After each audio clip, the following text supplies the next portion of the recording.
Hello नमस्कार, welcome to Arthanidhi. MPSC UPSC descriptive pattern ह्याच्यानुसार तुम्ही जर तयारी करत असाल तर याच्यासाठी लागणारी स्किल महत्त्वाची आपल्याला आधीच माहिती असणं अपेक्षित आहे. जनरली आपण खूप बुक्सची लिस्ट किंवा कुठल्या क्लासेसची लिस्ट काढतो आणि जॉईन करायसाठी रीड करायसाठी प्रयत्न करतो, पण त्यासोबत इतरांनी आपल्याला काय दिलं पाहिजे याच्यापेक्षा आपण स्वतःसाठीही काहीतरी गोष्टी प्रयत्न करणं गरजेचं आहे, जे की ह्या परीक्षेची डिमांड आहे. त्या गोष्टी आपण इथे डिस्कस करू. बघा, आन्सर रायटिंग सगळ्यात महत्त्वाचा. नवीन पॅटर्ननुसार ज्यावेळेला मुख्य परीक्षेला येऊ तेव्हा तुम्हाला काय काय असणं अपेक्षित आहे स्वतःकडे स्किल. एक म्हणजे वर्ड लिमिट, म्हणजे खूप गोष्टी तुम्हाला माहिती आहेत पण तिथं फार मर्यादित स्वरूपात लिहायचं आहे. टाईमसुद्धा मेंटेन करायचा आहे, म्हणजे स्पीड.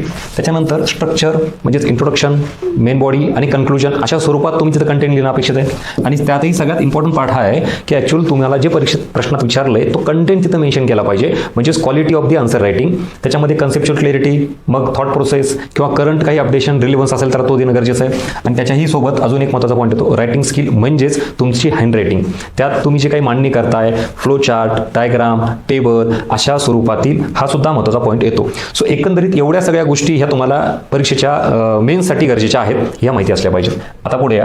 काय होतं की विद्यार्थी बऱ्यापैकी यूट्यूबला किंवा कुठेही सिनियरचं लेक्चर ऐकतात, पोस्ट होल्डरचं, जे टॉपर्स आहेत ना ते सगळं हे सांगतात बिलकुल, आणि ते काय चुकीचं सांगतात का तर अजिबात नाही, तेही बरोबरच आहे. पण इथं बघा, हे समजा आपण सिनियर आहे, टॉपर असं म्हणू, काय म्हणतात, coming guys it's not a deep, म्हणजे अजिबात खोल नाही या आन्सर रायटिंग किंवा ह्या नवीन पॅटर्ननुसार.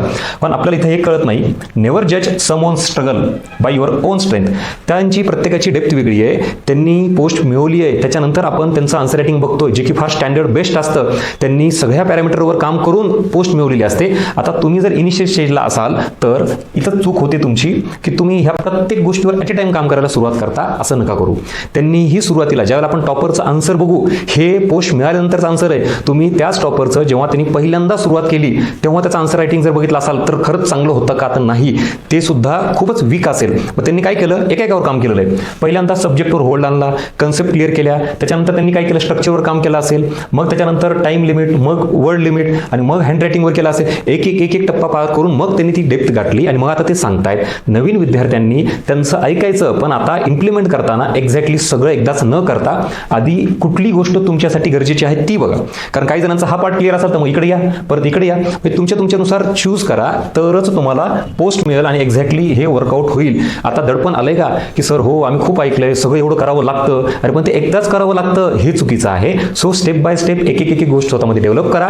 एक्झॅक्टली तुम्हाला 1 वर्षानंतर 1.5 वर्षानंतर परिपूर्णता येईल आणि मग लक्षात येईल की यस सर सगळ्या गोष्टी डेव्हलप झाल्यात. आणि मग व्हॅल्यू ॲडिशन, मग अजून बेस्ट आन्सर रायटिंग, मग करंट अपडेट, अशा काही स्टेज आहेत. ह्या सगळ्या गोष्टी नीट फॉलो करा. ब्लाइंडली कोणालाही डायरेक्टली ॲक्सेप्ट न करता आपल्यानुसार त्याच्यात बदल करणं गरजेचं आहे. So this is all about answer writing strategy. Thank you so much.